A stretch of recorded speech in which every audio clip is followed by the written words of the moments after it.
Nuk i mirë presin Ja, familjar. absolutisht. Unë kam mbajt nënën time deri 10.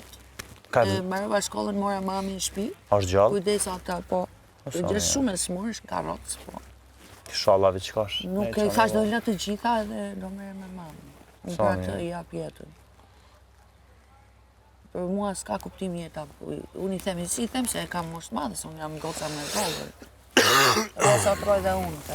Po si jetove ti që duha, a qështu e duha. Qakëm, qka e kum dashtu në gjysh temen që më ka dikë që një mujë gjys, është kaq më thonë s'ka njëri në planet që mundet me dasht, edhe gjithë i thejsha, kur des ti, edhe unë kom e myt vetën, thejsha, keq i thejsha, se pranon do të humbjen e të Kur, heq, mu tash më ka ardhur një ndjenjë këtu, që kur dal ka me pa, menaj që është gjallë. Edhe kur se besoj që ai ka vdek. Po patjetër. Është ik, sikur që tu jemi komplet vetë, edhe shkon ti, mu më duket ashtar që shkoj në shtëpi, më duket që nejta me to, ose e pash dikun, ose e pash që atje. Së më shkohet në shtëpi. Unë s'kam pranuar akoma humbjen e babait tim, se kisha si shok. Kur s'munësh?